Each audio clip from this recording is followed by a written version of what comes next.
Michael Barone, senior political analyst for the Washington Examiner. Michael, thank you for being with us again. Nice to be with you, Fred. I have been talking about the president's performance at the United Nations, and all thing that I can come up with is that he comports himself as if he thinks he's president of the world.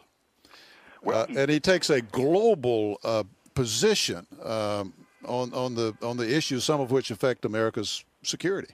Well, I think, he symbolized that when he chaired the meeting of the UN Security Council on Thursday of last week. He's the first American president who has taken the opportunity to do that. I believe we've got, among the other sterling members of the Security Council, the government of Muammar Gaddafi's Libya.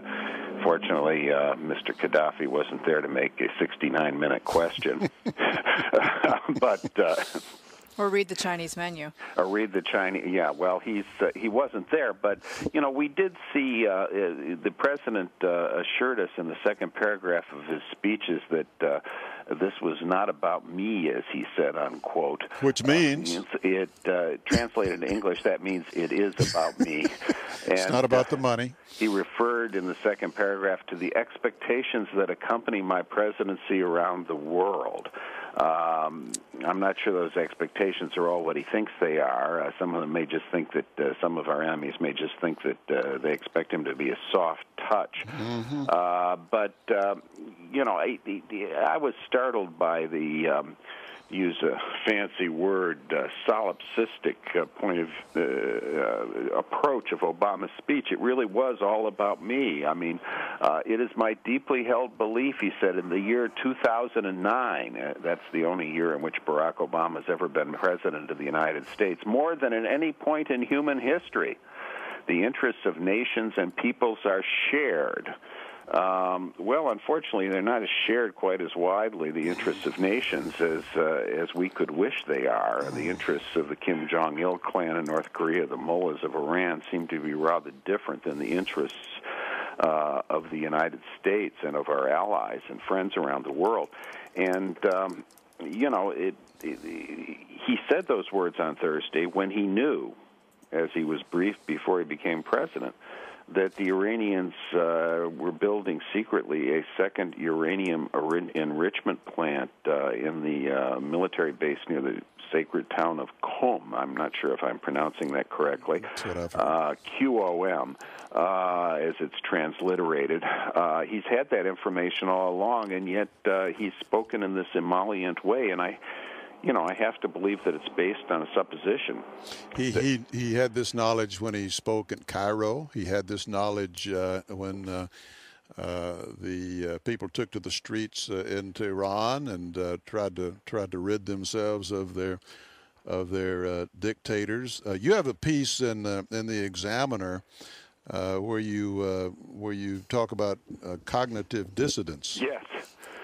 Well, the cognitive dissonance there seems to be that he seems to think that he seemed to hold in his head at the one and the same time this information, which had not been made public, and perhaps for good reasons was not made public. I'm going to be agnostic on that issue.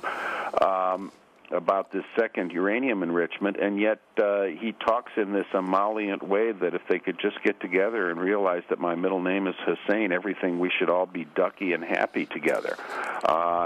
If we can just talk, things are going to be all right. And, this is not an aberrant position. It was something that he said in a debate in the summer of 2007, and from which is now Secretary of State Hillary Clinton, on her occasional forays into Washington after 11-day trips in deepest Africa, is immediately criticized.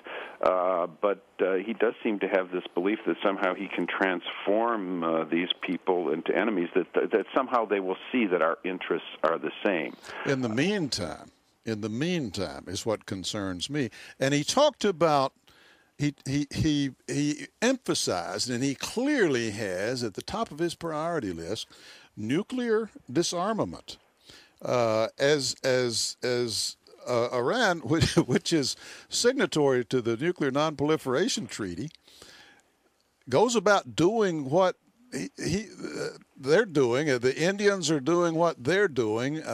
Venezuela now has a uranium deal with Russia. I mean, it's like, it's good to have utopian ideals, I suppose, if your country's national security is not involved. Well, that's right. I mean, Ronald Reagan wanted the world devoid of nuclear weapons, but in the meantime, he was pretty hard-headed about protecting the United States nuclear arsenal.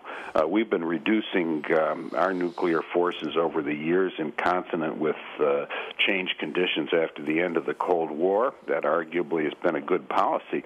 But as was pointed out at the UN Security Council meeting, at which Mr. Obama was chairing, by the President of France, Monsieur Nicolas Sarkozy, Mr. President, we don't live in a virtual world. We live in a real world. Iran has disobeyed this following series of United Nations resolutions, and he cited them.